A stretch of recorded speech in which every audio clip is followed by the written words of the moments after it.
The pale-skinned woman stood on the edge of the cliff, looking out at the dark ocean, as she often did when the moon was bright and the wind was still. Her toes gripped the tufts of grass that pushed up through the rocky soil.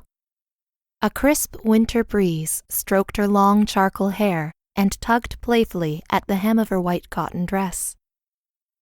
The indigo-blue waves undulated below, stretching the shimmering reflection of the full moon towards the horizon. They turned to white foam as they unleashed themselves against the rocks.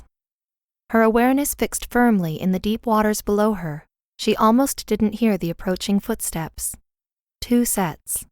One of a heavy-set man, one of a young boy. By the time she turned to greet them, the dagger was sticking out of her abdomen. The handle was black onyx, and a pair of golden wings separated it from the blade. A shearing pain spread through her torso, causing her to stumble. Blood soaked into her dress and dripped down her leg. Her first thought was how difficult it was going to be to get the stain out, but then she realized she was never going home. Sorry about this, love, but we can't have your kind walking around up here. I've allowed it long enough. The man said. His tone was apologetic, but he didn't look sorry. There was a smug enthusiasm in his eyes that told her he'd been looking forward to this moment. His companion was just a child. His face was a mix of terror and determination. His unruly hair was bright orange, even in the darkness. "Don't do this," the woman said, gasping for breath. "You can't imagine the consequences it will bring." Ready? The man said, ignoring her. The boy nodded, holding out a silver chalice etched with symbols. With a sudden jerk, the man tore the knife from the woman's body while the boy caught the spurt of blood in the container. The chalice began to glow as it filled. The woman shuddered, but then her eyes filled with a smoky blackness until even the whites of her eyes were black. There you are, the man teased. I was hoping you'd reveal your true self. Any last words? I would offer to bring the message to your daughter, but she'll be joining you soon enough. "You've just destroyed the human race," the woman said in a gravelly, unearthly voice, "and sealed your own fate." Faster than he could follow, the woman grabbed the knife from his hands and plunged it deep into the man's shoulder. He screamed in agony. The woman's arm shot out at lightning speed with supernatural power, punching through the man's chest. Her bloody hand jutted through the other side. Blood gurgled from his mouth and his eyes widened in pain. "Take care of the girl!" he shouted to the boy with his last breath. Then, the bloody pair tumbled off the edge of the cliff as one, plunging like a red comet towards the dark water, and were lost into the crashing waves below. Chapter 1. Present Day. I've always believed that the world was full of magic. Maybe not the spells and wands kind of magic, but at least the subtle, intuitive kind. Like that TV show I watched about a woman who sensed her mother was dying from thousands of miles away and got there in time to say goodbye. But when my dad's silver Acura smashed through the guardrail on Highway 99, sending both my parents tumbling down the side of a ravine and killing them both, I didn't feel a thing. I was warming up backstage in the auditorium of Arcadia High School, devising new plans of torture for Timmy Grant, who was flirting with Emily Peters just 2 weeks after he kissed me behind the props closet. And I was also pissed off at my parents for not being on time to my performance. "I'm sure they'll be here any minute," Beth said, trying to console me. "It's fine," I lied. "I'm fine."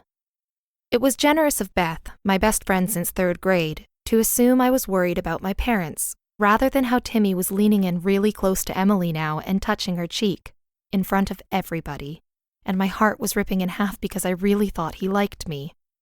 "He's a douchebag," Beth said, following my gaze and finally cluing in. "Whatever," I said with a shrug, forcibly removing the big sad puppy dog eyes from my face that I was secretly hoping he'd notice. I replaced them with a calm determination that felt more natural. I'm so over it. Life goes on, que sera, sera. I'll just ignore the pain, win some scholarships, and go off to college, where I'll meet a dashing prince, or something like that. Okay, now I was getting a little worried about my parents. The concert had already started, and I was going on stage soon. It's only the biggest concert performance of the year. So my parents are late. It happens. But in all my 15 years, I don't think my mom had ever been late for anything, which probably explained the dark terror that was creeping under my skin and sinking deep into my bones. I have an overactive imagination, my teachers have said, and I use it to dwell on horrible things. When I was little, I had separation anxiety, and I'd draw all the awful things that could be happening to my mom after she dropped me off at preschool. They even thought about making me see a shrink, suspecting I was either a twisted psychopath and a very dangerous 3-year-old, like those ones in the horror movies, or that I had some hidden childhood trauma, neither of which was true. My mother explained this to my teachers, which means she stood up and shouted in their faces, pumping her fist and even throwing desks around, the way my dad tells the story. But she learned not to make me wait, and to always be there for me when I was expecting her. Punctuality had always been my comfort blanket. Until tonight. My stomach was in knots and I clenched my fists in frustration. Mom had circled the date in red ink on the calendar months ago, and there were supposed to be representatives from prestigious universities in the audience tonight, seeking out fresh talent to lavish scholarships upon. And I had a solo. I couldn't think of any justifiable excuse for them not to be in their front row seats an hour early. I poked my head from the side of the curtains as the orchestra warmed up. I could see the 2 seats I'd saved, the red ribbon I'd wrapped around them taunting me with a sly gleam. I was angry. But behind the anger, scorpions of anxiety were clawing through my stomach. I knew it was probably something simple and stupid, like traffic on 101, and that worrying right now was wasted energy. I needed to stay calm, so I'd nail all the right notes and not forget the fancy Italian words to my solo. In qualia gestio nomi, in qua misfactiore biltrumendi. I hummed to myself, reciting the words in my head, but then I made the mistake of translating the words into English, and the weight of the augurous passage filled my heart with unwarranted despair. In what excesses, O heavens, in what horrible, terrible crimes. We weren't doing the full Don Giovanni, just a few musical scores, but my solo was one of the highlights of the performance. I was the star of the high school production, and as a sophomore no less. It really was quite an accomplishment, or so my mother had been telling me all week. Where the hell are they? When they introduced me, Carla Clark, I stepped as boldly as I dared onto the stage in my blue Disney princess dress with puffy sleeves, the closest the drama department had to an 18th century opera star outfit. I blinked against the bright spotlights, nodded at the conductor to let him know I was ready, and began to sing on cue. I was halfway through my piece when my eyes adjusted enough to make out the audience. I tried to ignore the 2 empty seats in front, but that damned red ribbon kept drawing my eye. I closed my eyes and let myself melt into the music. My fears and worries abated, and the warm, full notes bubbled up from my diaphragm like honey. I could feel them soaring over the crowd like sparrows. Then I started to connect with the audience. I felt my voice pique their full attention, almost like it grabbed their chin and forced them to look up at me. I watched them put away their cell phones and stop reading the program. I felt their hearts begin to race, in sync with mine, as the music built towards the crescendo. All their private thoughts were washed away by the river of my singing, and my emotions became their emotions. At least that's how I liked to imagine it. Maybe it was just a little game I was playing with myself. Maybe it wasn't real. When I opened my eyes again, There was movement in the back of the auditorium, and the game was spoiled. 2 uniformed police officers were talking with the music director, and he gestured to the stage. To me. When the 3 of them stopped talking and looked at me with sad eyes, it felt like someone had punched me in the stomach. I knew it wasn't like it was in kindergarten, when I'd cry, and then my mom would sweep in and show me that all of my fears were misplaced, and that she'd always be there for me. I knew this time it was real, and no one was coming to comfort me, ever. My eyes brimmed with tears, but I forced myself to finish the song.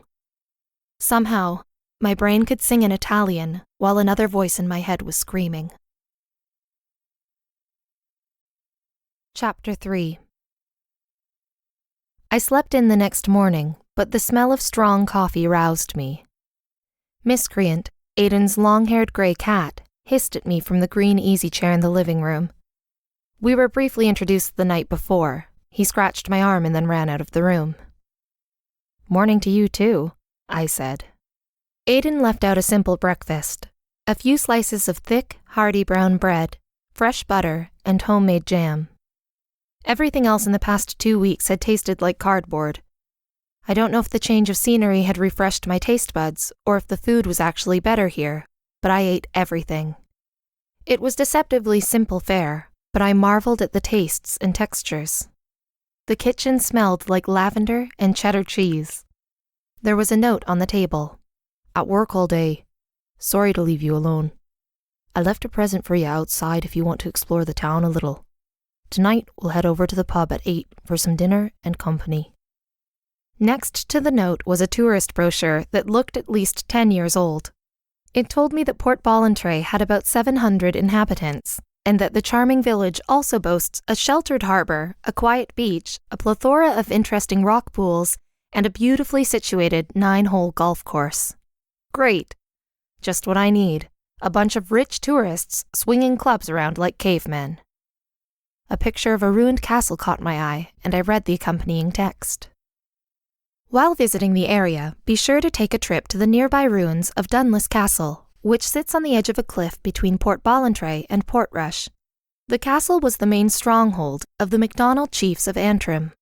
Out of habit, I reached for my phone to Google the MacDonalds, but the no-service icon reminded me that I needed a new SIM card. I'd have to read up on the history later.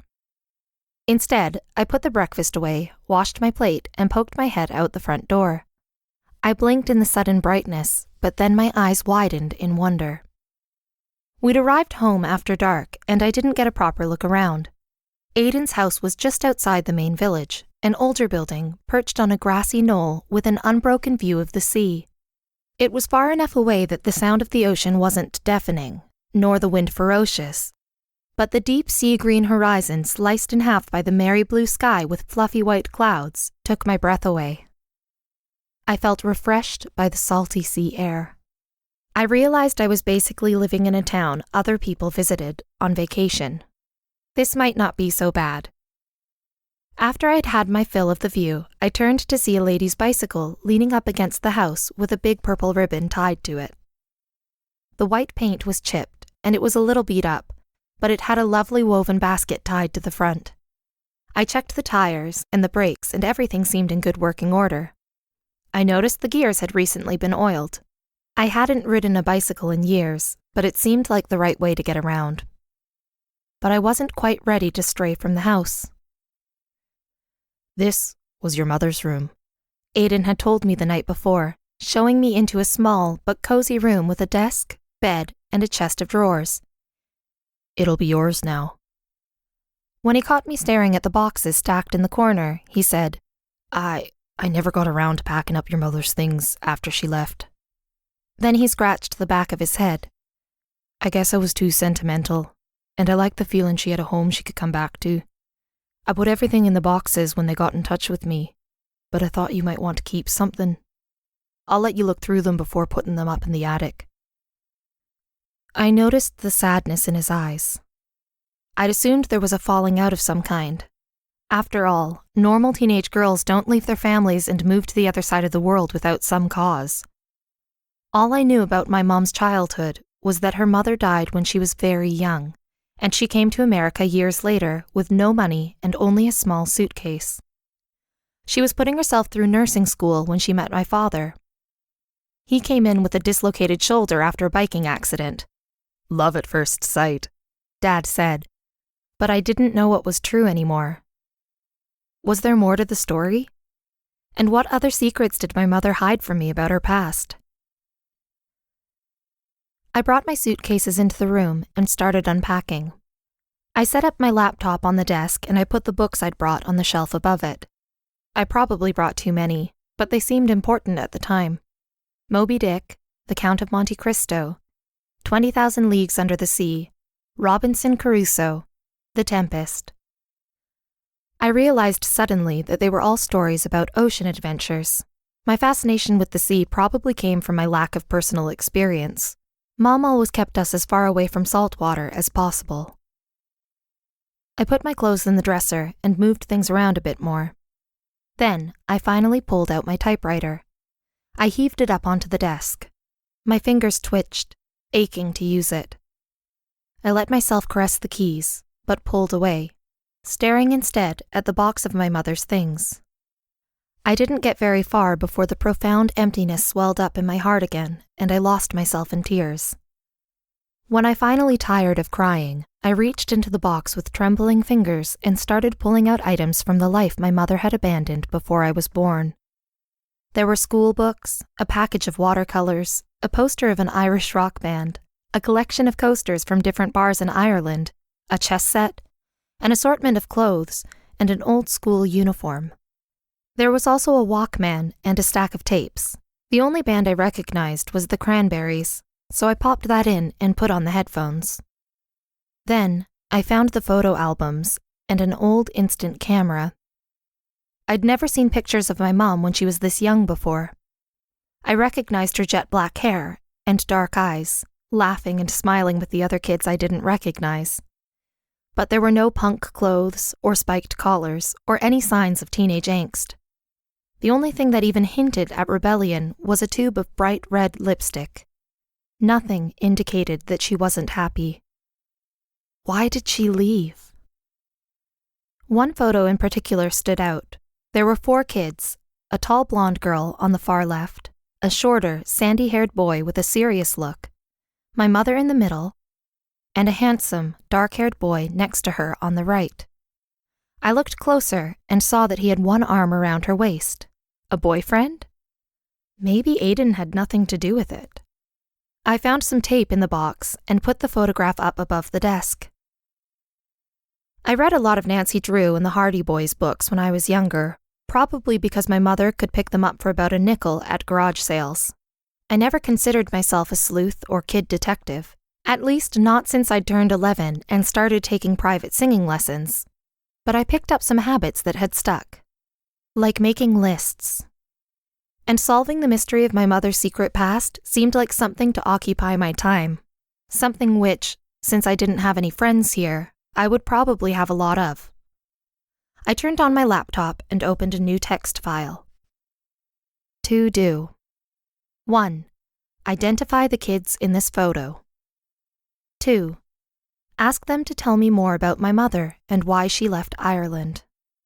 I paused for a few moments before adding, 3. Stop being angry at everyone who tries to make me feel better. 4. Find the music department and keep practicing. I also opened up the document I used for my diary, a sprawling file of a few 100,000 words that I'd updated almost daily since I was 14, but I wasn't sure what to write. I realized with the start that my mom probably kept a diary as well, so I ran over and rummaged through the box again. Then I checked all of the drawers of the desk, under the bed and mattress, and all of the other hiding places afforded by the room. Nothing. The darkness was creeping in again. I felt the smoky tendrils of fatigue and emptiness reaching for me. Rather than let it engulf me, I forced myself to get up and go outside. It was early afternoon. The buildings glowed a warm yellow. The sky was a pastel blue, and the cranberries crooned in my ears. Keep moving. Stay busy. I jumped on the bike and pushed off down the road, riding wobbly at first. I hadn't been on a bike in years. In middle and high school, it was cooler to walk to school than to ride a bike. Port Ballantrae unfolded before me as I coasted down the road. There were a lot of new developments and orderly rows of cookie-cutter houses, but they weren't unpleasant to look at. The town was surrounded by green fields of sheep and cattle. It smelled like grass and livestock.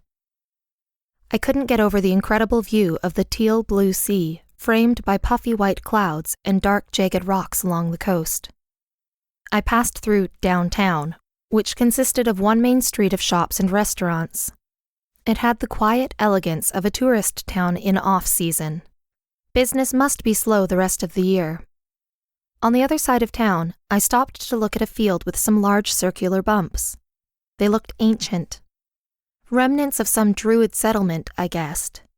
The orderly lines of houses ended abruptly when I reached the far side of the town, and there was a parking lot at the end of Beach Road with a lookout point. I sat for a while at one of 3 picnic tables set out in the open, not 20 yards from the water, watching a handful of dark-colored birds chase each other across the sky. Then, I took my shoes off and walked down to the beach. The sand squishing beneath my toes and smell of salt water brought a memory rushing back to me. It was one of my earliest memories, my only memory of the ocean, and the worst day of my life. The day I almost drowned. I'd never fully forgotten it, but had also never remembered it with much clarity. My mother always tried to steer us away from the sea, but my father wanted me to experience the unique wildness of the Oregon coast, and took us on a surprise trip when I was 5. I remember making a sand castle with a moat around it and climbing over the rocks with my dad as my mother watched from a blanket nearby, her face hidden by oversized sunglasses. We stuck our fingers in the sea anemones and chased the tiny crabs back into their holes.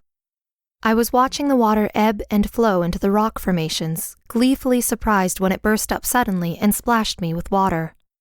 But then, a larger wave crashed over the rocks and wrapped around me like a giant hand, pulling me into the sea. It happened so fast, my dad didn't have time to grab me. I went rushing out into the deeper water, the dreadful silence pounding in my ears, my flailing arms cut up by the sharp rocks as I was dragged, terrified, along the bottom. I remember feeling the undertow, overwhelming and inescapable. It pulled me into the deeper waters, the dark vastness, with a force greater than any I'd ever known. Sometimes I would fight to the surface and get a glimpse of the land slipping farther and farther away. I'd take a quick breath and scream. I was exhausted from fighting, but just when I was about to give up, my father grabbed my arm and then side-stroked us back to land. He hauled me onto the rocks and patted my back as I coughed up water. Through my tears and the salt water, I saw my mother running towards us. I held up my little arms to her, seeking comfort. Instead, she slapped me hard across the face. Then she grabbed my shoulders, staring at me with wild eyes and saying, "Never go into the sea again! Do you hear me? Never!" Much later, she apologized and said she was just so terrified when I disappeared. She didn't know how to react. I tucked the incident away, and we never talked about it again. But the unfairness of that slap was like a piece of sand in a clamshell. Something rough and uncomfortable. Something I tried to cover up by making my mother love me more. Now, I felt like I was drowning all over again. I touched my palm to my cheek where she'd slapped me, wondering suddenly if there was more to the story. I tried to think of other incidents that might show my mother had been unstable, but came up blank. Apart from that one time, she'd always been completely in control. Dad's favorite term of endearment for her was my little ball of yarn, as in tightly wound. The sun was setting, and I started to feel creeped out, like someone was watching me. I looked around, but I was totally alone, which creeped me out even more. So I grabbed the bike and started pedaling back to Aiden's place. Chapter 2. The days following the accident were a blur of gray suits and black dresses, white flowers on polished mahogany caskets, hushed conversations, and furtive glances in my direction. The funeral was torture. I have a dark sense of humor that few people get, and a passive-aggressive sarcasm that comes from having an overbearing mother and a fear of any kind of conflict. At school, those attributes just made me weird and quirky. At funerals, however, I soon found out dealing with the death of my parents through sarcasm and lame jokes wasn't a socially acceptable way to express my grief. So I stuffed my face with cheese and crackers until I couldn't do anything more than nod and mumble thank you when people offered me their condolences. One conversation stood out. There was a young priest at the funeral, with handsome features. After the service, he came up to me and took my hands in his. "I knew your mother," he said. "She was very special. I'm sure you are too. Strong, like her." "You don't know anything about me," I said, pulling my hands away.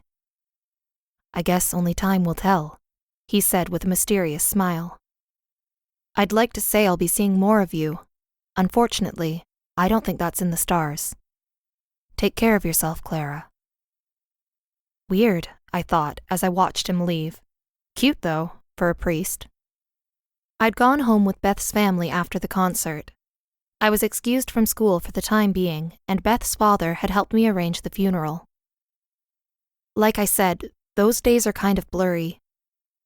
It wasn't until Beth's dad drove me to the appointment with the state of Arizona that life snapped back into focus. I was wearing my blue Doc Martens, black skinny jeans, and a baggy t-shirt. After the concert that destroyed my life, I'd retrieved the red ribbon and now wore it on my wrist, like a bracelet. It reminded me of what I'd lost. I felt shame and guilt, thinking that I'd spent the last moments of my parents' lives angry at them. The ribbon was like my own personal scarlet letter. "You said before you don't have any other relatives. Is that right, hun?" the social worker asked me. I think she said her name was Janet or Janice. She chewed on her pen and peered at me, over her faux vintage, horn-rimmed glasses. I shook my head. "My dad's parents died when I was young." "And your mom?" "Left England when she was 16, I said. The subtle edge in my voice shouted, "I've already answered this question 100 times." The office decor was trying too hard to be cheerful, with yellow wallpaper and colorful posters. They were encroaching on my sensitive vision, and I'd been sitting in this chair for at least 10 minutes. I bounced my knees in frustration. Janet or Janice put on a confused face. Not actual confusion, a parody of what a confused face is supposed to look like, and ruffled her papers. I hate it when people do that. The face thing, not the ruffling. Our records show your mother was from Ireland," the woman continued. "See here?" She gestured to a photocopy of my mom's passport and green card. "Last name, Daly." I grabbed the papers from her and narrowed my eyes. The photograph in the documents was clearly my mother. Large, dark eyes, silky black hair, the smooth porcelain skin I'd always admired. But the name was wrong. "This is a mistake," I said. "My mother's maiden name was Bishop, before she met my dad and became Branna Clark." "I understand that's what you've been told," the woman adjusted her glasses. "Maybe your mother just wanted to try out a new name, for fun, when she got to America." "That's impossible," I said. I knew my mother. Fun wasn't something she did spontaneously. What the hell is going on? Anyhow, we've gotten in touch with her biological father, Aidan Daly, in Northern Ireland, and he's confirmed that he's your grandfather. Since you're only 15, he's your legal guardian. He's made arrangements for you to go and live with him. My jaw dropped open and my heart skipped a beat. A few seconds later, I remembered to take a breath. I have a grandfather? I stood up, but my shaking legs betrayed me, and I sank back into the chair again. Beth's father, who'd come with me, leaned forward and said, Listen, I think it would be better for her to stay with us, at least until she finishes high school. After the death of her parents, moving to a new school, a new country, just seems like too much. I didn't like that they were talking about me like I wasn't there, but I was also glad that Mr. Reed had come with me. My heart filled with hope. Surely they would let me stay with Beth's family, instead of moving to live with some stranger in another country. I understand this is a huge adjustment, especially after the accident. The hope died in my chest, and panic consumed me. In desperation, I stood up and started shouting, which for me means speaking quietly in a scathing voice. "It wasn't an accident," I said, seething. "It was some stupid asshole, probably drunk, who murdered my parents." Actually, the police hadn't mentioned another driver. But what else could have happened? The police said they hadn't found anything wrong with the car, but cars don't just spin out of control for no reason. The woman closed the folder and gave Mr. Reed a look that said, "There's nothing we can do." I raised my voice a little. "What about school? My house? All my friends? My whole life is here." Definitely not an indoor voice. "Ireland has excellent schools, and I know you don't want to hear this right now, but you'll make new friends," she said, with a succoring smile I wanted to slap off her face. "I can't just move to Ireland," I said. I crossed my arms and stood in a way that suggested they would have to crate me up and ship me there against my will. "Unfortunately, there's very little we can do legally. If you had no living relatives at all, the court would have to make a decision, and you'd probably be moved to a foster home, in which case living with Beth's family might be a possibility. But we've had a lot of experience in these matters, and it's almost always best if a relative is available. Honestly, it's much better this way. Plus, there's the matter of your parents' will." That shut me up. I took a deep breath and swallowed loudly.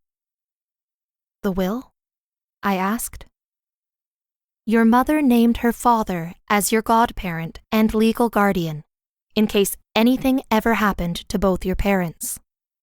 Damn. Here I was thinking the state was trying to pull a fast one. They'd made some clinical error, and the corporate bureaucracy was going to send me off to live with a complete stranger. My mom would be furious. "Bungling imbeciles," she'd call them to their faces. If she were here. But a will, mentioning this Aiden daily? "You're saying she lied to me my whole life and never even mentioned I have an Irish grandfather, but she left me to him in a will, like a piece of furniture?" I agree, the circumstances are unusual, but I'm sure she had a reasonable explanation. "But what if he's a psycho?" I asked. My brow prickled with sweat and my skin felt hot and sticky. The stuffy air made it hard to breathe. "Your parents had the right to appoint a legal guardian without a formal court appointment, but we'd never put you at risk. We've contacted the local authorities to check his records and get character witnesses, and everyone says he's a perfectly lovely man. Maybe your mother had a falling out with him, but always hoped you'd get to meet him. That would explain the will." "What about college?" I interrupted. "You'll still have your American citizenship, of course, so you can apply to the schools here. Although Europe has excellent universities as well, so you may discover you change your mind. And after the house is sold..." "You're selling my house?" This was too much. It felt like my whole world was dissolving around me. My knuckles went white as I clung to the back of my chair. A single point of certainty in a spiraling universe. "The property assets will be liquidated and go into a trust for you. That, together with the life insurance policies, should be more than enough to cover the tuition for wherever you go to school, and then some. It's all laid out very clearly in the will.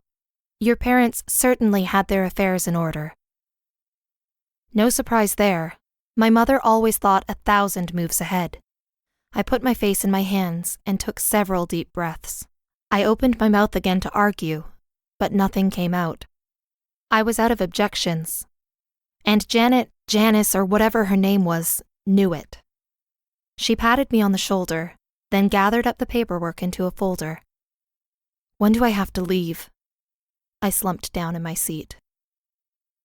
A week later, I was on an airplane, leaving behind everything I'd ever known to live with a man I'd never met. And I was heading to a town I couldn't even pronounce. Port Ballantrae? My parents' deaths brought out one surprise after another, and not a surprise like a puppy in a box under a Christmas tree. At the airport, I kept imagining a stay of execution. This was a huge mistake, and somebody was going to come running through the terminal, shouting to stop the plane. They'd messed up the paperwork. It was all just a misunderstanding.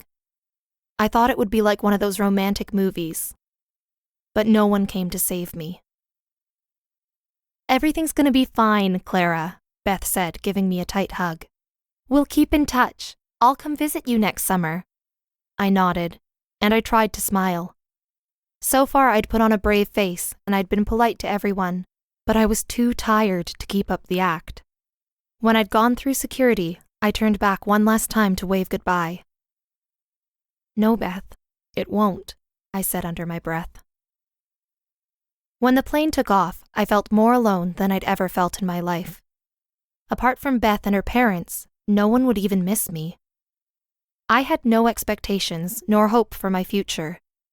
Just a calm, deep sorrow, and a numbness that covered my body like a blanket of ash. A few days after the accident, the police dropped off the personal items my parents had on them at the time of their deaths. I'd taken my mother's iPhone, both because it was a newer model than mine and because I couldn't bear to leave it behind. Now I scrolled through all of her favorite music, listening to each song, one by one. I transferred planes at JFK, had some barely acceptable Chinese food, and headed to the next gate. By the time I boarded the plane and found my seat, I couldn't keep my eyes open. I fell asleep before the plane took off. When I woke up and glanced out the window, all I could see was the sun on the horizon, reflecting over the expansive body of water below. It dawned on me that I'd never seen the ocean from above before. Apart from movies and TV, Arizona was one of the driest states, and on family holidays, we went to places like Yellowstone. I remembered a camping trip where my dad taught me how to build a fire, and we roasted marshmallows and sang silly songs. My mother cooked baked beans and hot dogs, and it was the best thing I'd ever tasted. Thinking about my family on vacation brought out the tears. For the past week, I'd shut them out by keeping busy. By busy, I mean glued to my iPhone, checking every few minutes for more sympathy comments on my Facebook wall, feeling a thrill when Timmy Grant posted, "You're moving? That sucks," and congratulating myself when I refused to hit like or comment a reply. But now, stuck in a tiny seat with no legroom or cell phone signal for a 10-hour flight, I was trapped with my emotions, and I couldn't hold them in anymore. The sudden loss of my parents was bad enough, but the shock and confusion I felt after the revelation of my mother's secrets was too much to handle. Every time I let myself think about it, my thoughts spiraled out of control. Why would my mom lie to me about where she was from? I'd always thought of myself as being a little bit English. I even had a poster of Big Ben and double-decker buses in my bedroom. I felt like an idiot now. I didn't even know who I was anymore. Did my dad know who she really was? And why hadn't she told me about my grandfather? What was she running from? Why had she left home as a teenager? What if this Aiden Daly was a monster? How could the state of Arizona just ship me off to live with someone I'd never even met? My parents were dead. Life as I knew it was over. And nobody cared. Sure, people were talking about it right now. But in a few weeks, most of the kids at my high school wouldn't be able to remember my name. Although that's not saying much. To be honest, there probably weren't that many people who knew my name anyway. I gave in to my self-pity and sobbed for at least an hour. Part of me felt bad for the guy sitting next to me, shifting uncomfortably and trying in vain to read a spy novel. From the cover, something with explosions and gunfights and snowmobiles. The stewardess stopped by more than once to see if there was anything she could get for me, but I just waved her off and said I was fine. Finally, I was out of tears and my body shut down into an exhausted sleep. I woke up hours later and watched the sun glinting off the blue vastness below. It was hypnotic and somehow calming. They brought around the breakfast cart with a ham croissant and some coffee, and we landed about an hour later at the Dublin International Airport. After collecting my things and splashing water on my face in the restroom, I followed the line of people from the airplane. I went through customs and then waited at the luggage carousel for my suitcases. They'd given me a few hours to decide which of my possessions I loved enough to keep. "Don't worry about it too much," the estate manager told me. "Anything you forget to bring, I'm sure you can just buy a new one when you get to Ireland." My suitcases were mostly full of books and sentimental keepsakes. The largest item was a vintage Remington noiseless typewriter my dad bought for me when I was 9. We found it in a second-hand shop, and he spent days fixing the keys so that they wouldn't stick together. I think he was excited about the idea of me becoming a writer.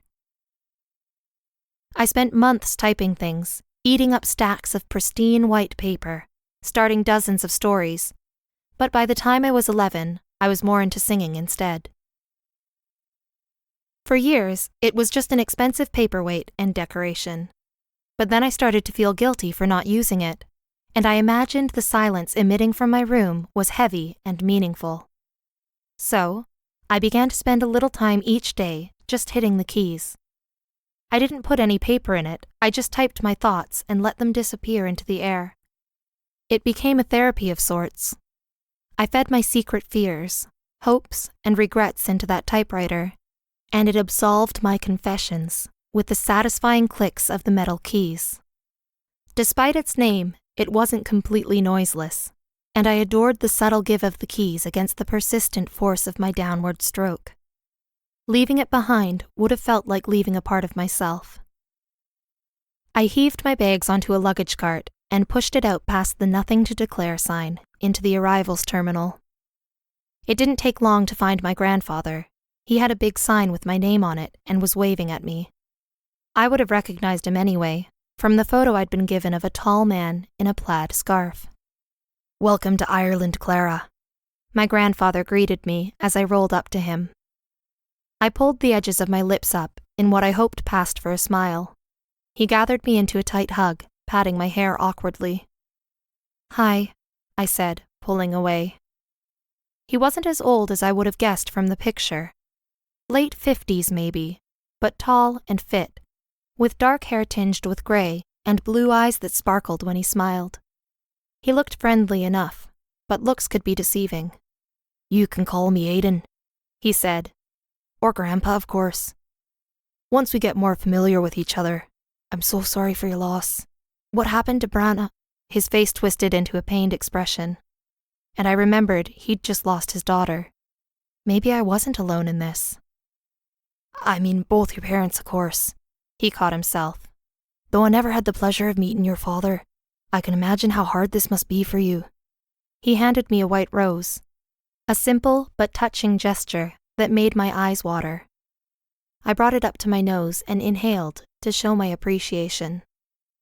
"Thanks," I said, with another little smile, but then I stopped, feeling self-conscious.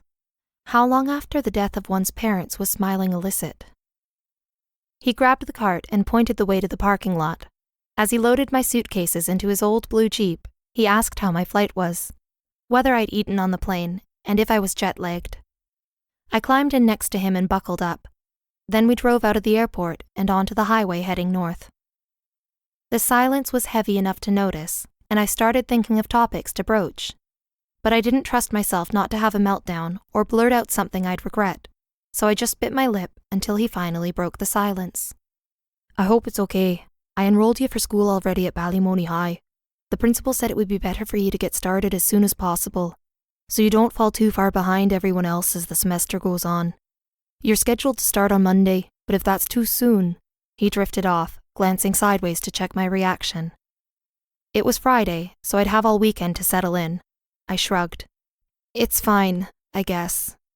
Do I need to prepare anything? He looked relieved to discuss such trivial topics. I wanted to grab him and shout, "Why did my mother leave? What did she lie to me about?" But I kept my emotions in check. I needed to wait this out and see what happened. "I thought we'd go shopping tomorrow, so I can show you around the town and buy some supplies and things. You don't have to worry about clothes because all the kids wear uniforms here, but you may want to pick up any, toiletries and such. Feminine products." He coughed, but continued bravely. "Tomorrow night I've organised a wake at the pub me mate Liam owns, for your parents, or mostly your mother. A lot of folks in town remember her and want to pay their respects. Liam's son Derry is 2 years older than you, but there's another lass in your year that lives near me. I've asked her to come by and help you get ready for school." That sounds nice, I conceded. For the first time, I realized my mother grew up here. People knew her. She must have had friends, people she was close to. Maybe someone would be able to tell me why she left. If she and Aiden did have a falling out, he probably wasn't the right person to ask anyway. Suddenly, my brain kicked in, reacting to something Aiden said. Uniforms. Like the short skirt and sweater vest and everything? I groaned inwardly. I was already dreading being the awkward new student. Now I wouldn't even have the security of my comfy jeans and a hoodie I could disappear into. As we left the city, buildings thinned out and were replaced by rolling green hills and ancient stone walls. We even passed the ruins of an old church. When we had to stop for a flock of sheep, I almost laughed out loud. It was so stereotypically Ireland. I had the impulse to pull out my mum's iPhone and snap selfies with the sheep behind me, but I resisted. It seemed self-indulgent and really American. I'm not sure why I cared what Aiden thought of me, but I might be stuck living with him for a while, and I didn't want to make the wrong first impression. I didn't get cell service here anyway. I took a few deep breaths and leaned back in my seat. I'm in Ireland, I told myself, trying to make it real. Even though I was grieving, and my mind constantly gnawed at my situation in worry, part of me felt excited. It was the first time since the accident that I felt even a glimmer of happiness. Maybe Beth was right. Maybe, somehow, everything really was going to be okay. But then my pessimism asserted itself. No, it isn't. Nothing's ever going to be all right. Ever again. Chapter 4. Go ahead, Jackie laughed. You're not in the US anymore. Underage drinking isn't a big deal here, at least not for us. And anyway, you only got a few more years until you're 18. After the beach, I'd cycled home and taken a shower, then pulled on some fresh, albeit travel-wrinkled clothes. I hadn't thought to bring any formal clothes with me, so I was wearing jeans and a black sweater. Aiden and I walked down to his friend Liam's pub. I looked for a sign with the pub's name, but there wasn't one, just a little neon light in the window that said, pub. He introduced me to Jackie, the neighbor he'd mentioned. She was also the international school president, a grand title for a group she confessed included only 2 exchange students and me, a transfer from the USA. We'd slipped into one of the corner tables. The bar was small, but cozy, with gleaming wood counters and dark leather furniture. The wall lamps cast a warm glow over an assortment of framed prints and news clippings, and a splash of green from the glass coasters completed the Irish theme. It smelled like hops and wood polish. I must have looked unsure as I pondered the menu, so Jackie called over my shoulder for 2 half-pints of Guinness. Jackie was thin and elegant, like my mother, moving with precision and self-control that seemed both wonderful and alien to me. So, Aiden wanted me to explain our school system to you, she said. I couldn't help admiring her gorgeous curly red hair that bounced when she spoke. She had deep blue eyes, flawless skin with perfect red circles on her cheeks, which was probably well-applied blush, but could have just as easily been caused by hiking up towards the pub in her black dress and heels. First, second, and third year is junior cycle. After the 3rd year, we take a test to get our junior certificate. You'll need to take it at the end of this year. Next year, after you pass, we'll be together in the senior cycle, which is 5th year and 6th year. Then, there's another big exam, and then we get a leave-in certificate. I nodded, trying to pay attention, but most of it slipped in one ear and out the other. I was having trouble thinking through to the end of the week. Next year seemed as tangible as the Easter Bunny. Plus, I had to strain to understand Jackie through her Irish accent, which was even stronger than Aidan's. "You can take the bus with me on Monday," Jackie continued. "There are about 15 of us from town. Most of the students come from Portrush or Ballymoney.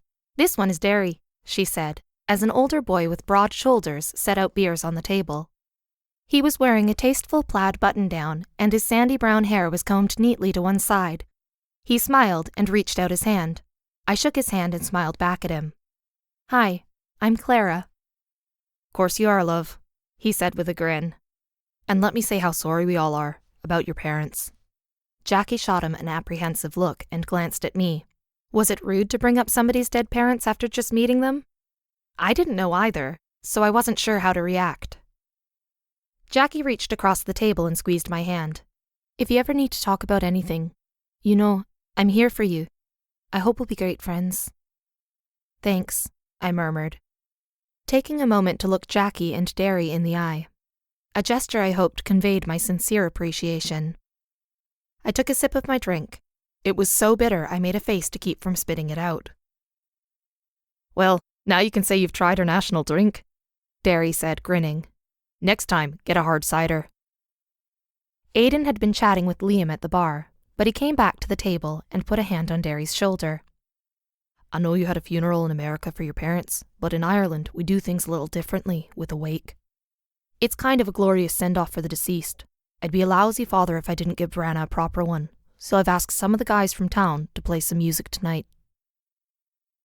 "It might seem strange to you," Jackie said, "but the idea is to purge your sorrows with alcohol and exhilaration. Rather than let it stew and fester in solitude and quiet, we let it out all in one night, of singing and dancing, crying and mourning. It can get a little crazy. You can watch, or join in, or do whatever you're comfortable with. Just remember we're not celebrating because we're happy they're gone. We're celebrating because they lived, and we loved them." Her last words touched a chord, and my eyes watered. As the pub filled with people, I looked around with new appreciation. This had been my mother's home. She lived here until she was 16. Many of the people in this room had been her neighbors or classmates. "I didn't realize," I said, "that my mother still had people here who cared about her." My fingers dug into my pocket, touching the photograph I'd found of my mother and her friends. But with Aidan hovering nearby, I wasn't ready to pull it out. The band finished warming up and broke into a fast-paced Irish jingle. With the music, it was too noisy to talk, so instead I kept an eye out for all of the faces in the photograph. Some of the couples started dancing, and chairs and tables were pushed back to make more room. As the night went on, people kept coming up to me, telling me how they knew my mother and sharing anecdotes about her life. They brought food as well, and soon the table was overflowing with baked pies, cookies, and casseroles. The older ones, Aidan's age, had known my grandmother Phyllis as well. Apparently, she was quite the beauty. One gentleman, who must have been 75 at least, told me that Phyllis used to sing at the pub every Saturday night, and he'd been there in the front row without fail for 3 years to listen to her. "The most incredible voice I've ever heard," he said. "Could bring a grown man to his knees in tears. It was unearthly magical. I've never heard anything like it since. Young Branna tried as she grew up to fill her mother's place, and she had a mighty fine voice as well, but nothing could compare to her mother." "I didn't know my mother sang," I said, though now that I thought about it, I had vague memories of lullabies when I was very little. Suddenly, my interest in opera music didn't seem so random. I knew almost nothing about my grandmother, though my mother had mentioned her name a few times. I had a mental note to find out more about her. At one point, Jackie surprised me by getting up on stage to sing. Later, Derry joined her in a duet.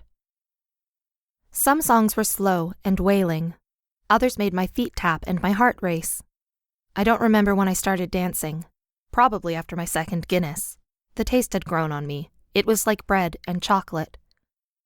Then, the room was spinning, and I was hugging people and crying, all at the same time. It was a blur of warm orange lights and friendly faces and music that touched my soul. I was a mess, but it felt amazing. I couldn't remember the last time I'd really let go like this. I always tried to hold my feelings in, but since my parents died, I'd been running out of space. I felt like a shaken soda bottle, full of sweetness inside but too pressurized to let anybody take the cap off. I was always afraid I'd explode, and somebody would get hurt. The alcohol poked holes in my stoic exterior. I'd been shaken, and was now fizzing all over the place.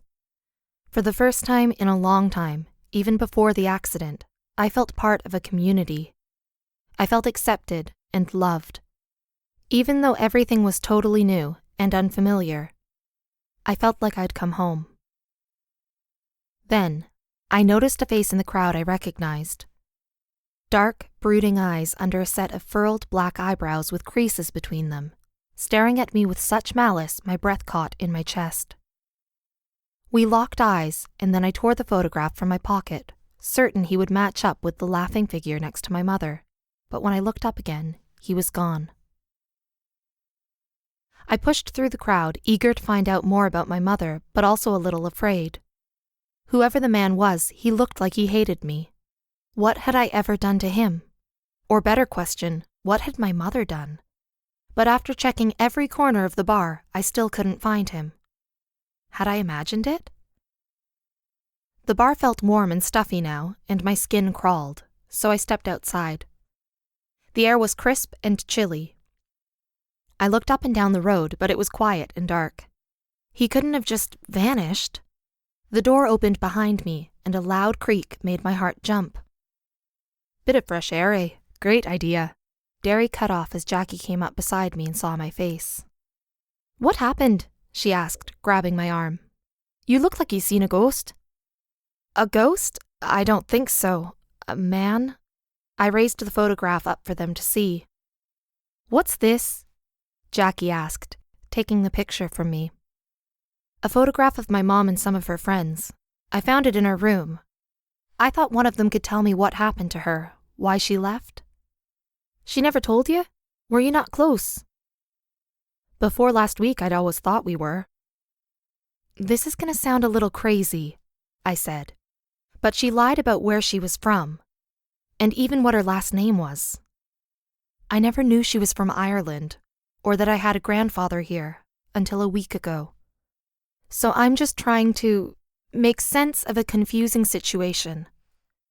Jackie looked shocked, but took it in stride. Don't worry, we'll help you in any way we can, right, Derry? She nudged him.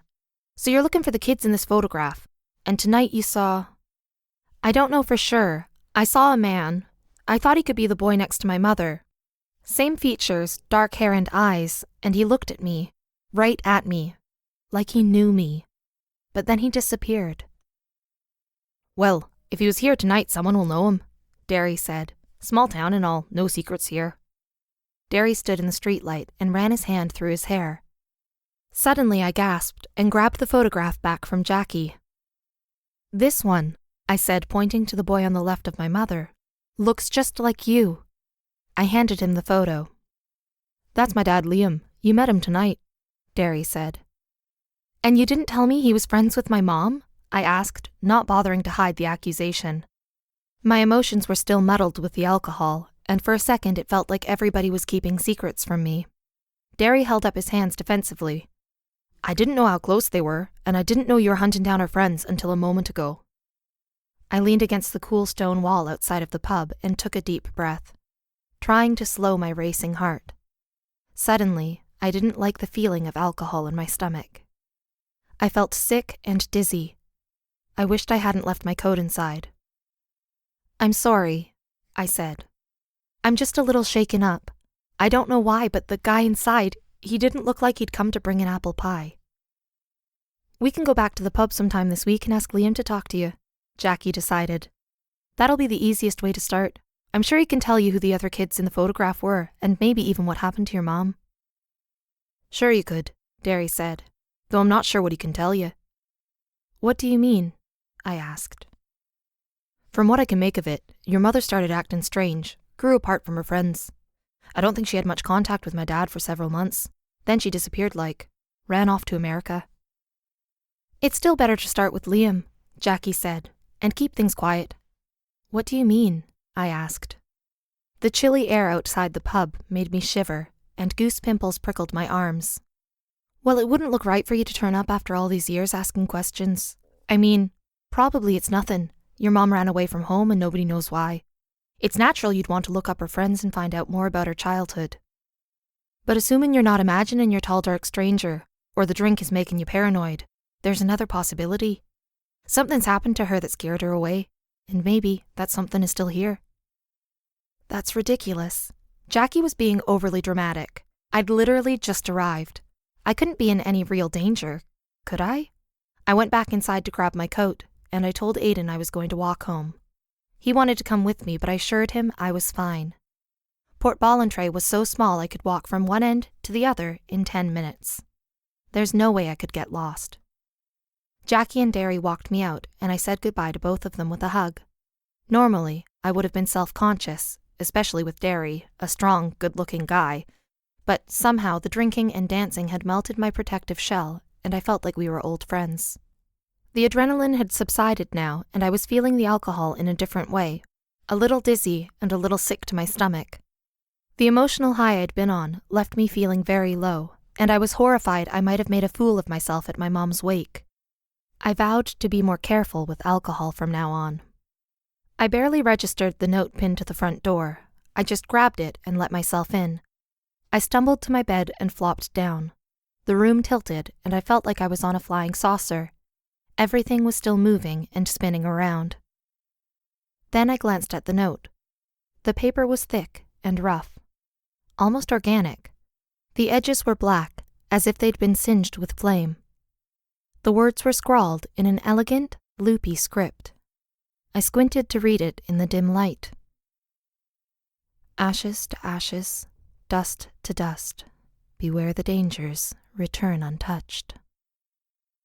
Great, I thought. A threat or maybe a warning. I thought the hard part of moving to Port Ballantrae would be the loneliness of starting over from scratch, but on my second day here, it looked like I already had more than my fair share of friends and enemies. If only I knew which was which.